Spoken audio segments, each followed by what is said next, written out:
આને કહો આ પછી મારું એક પાઇપ વાળી કર દો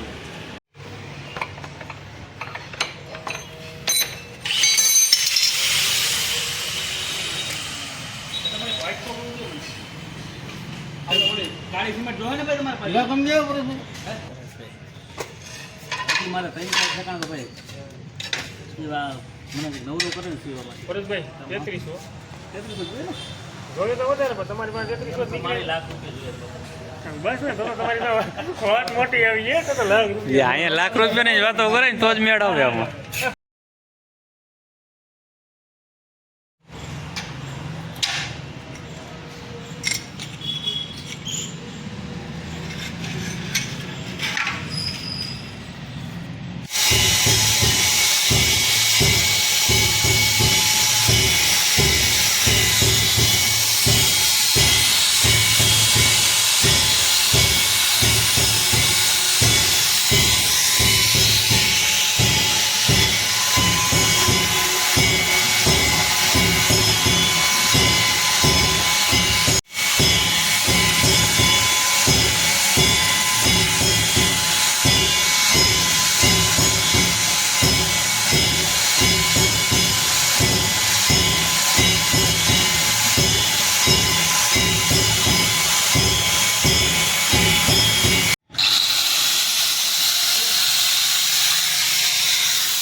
રેડી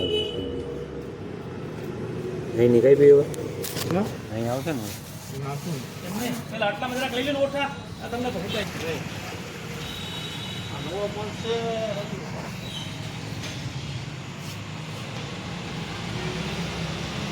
પેલા આ કરને કૂદ તો પરેશભાઈ પત્રીઓ કાઈ મુકતા બતાવવા આજી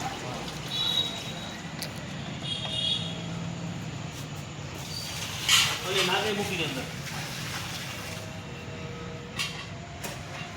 પાણી ટીપા પડ્યા પર તમે ને ખોલવા હે ટાઈમ છે સાફ તો થઈ ગયો એ પોઈન્ટ મારો એટલે ખુલ્લી જાય ઓટોમેટિક તમે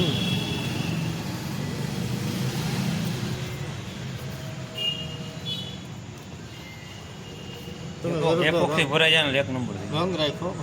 હે રંગ રાખો આપણા ભાગમાં છે ને કોઈ ના ના એ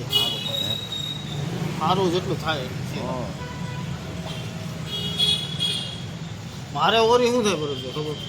પરેશભાઈને ખબર હું આવ્યા પછી આપણી કાંઈ હાલે નહીં ગમે એવું હોય ને હું છે ને નબળું કામ થાય મને મેળ આવતો હું અહીંયા શું ગમે નહીં ઓલું કામ હોય તો આપણે ન મેળ મંદિરને બહુ કામ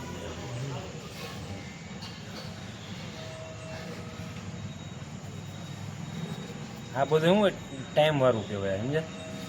આમાં તમે ઉતાવળ કરો તો ન મેળ આવે મને ના મેળ આવે ઉતાવળ આપણે બે ભાઈઓને વાર લાગે તો મારે સેવા લખેલી છે ને અહીંયા કરો જ ભાઈ આપણે ખુલી જાય કટિંગ એ બરાબર છે એક મિનિટ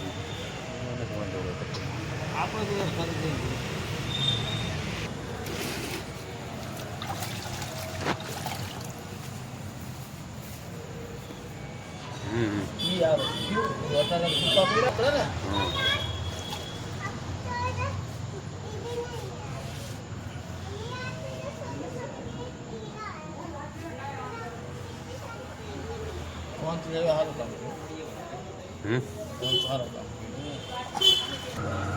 પછી મેં પોણી કલાક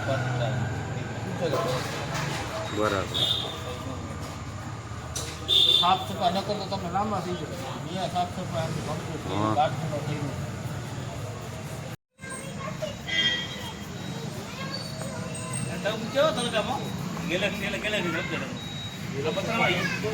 વ્યવસ્થિત સાથે ને હીરા કેમ ચમકતા હોય એમ એ તો અદાન કહેતો એટલે મેં કહેતો હું વરસાદ જેવું નથી લેવાય કેમ કે સિમેન્ટ વાળું હોય પછી થઈ ગયા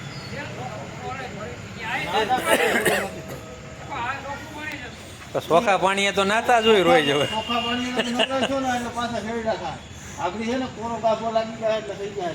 ચીકાશી થાય એટલે.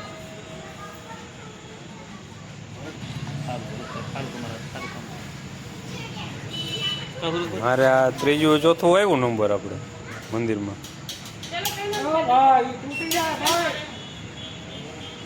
એક મંદિર આખું બનાવ્યું, એક મંદિરમાં ફરતી લાદી મારી અને એક આવડવા. એ તો ચાલુ વરસાદે અને બધું કરીને અમે નીકળ્યા ને આડું લુગડું બાંધ્યું હતું ને આમ બહાર નીકળે સીધું પવન ગયું એટલું સીધું ખમું. લિંગ એક રહી ગઈ.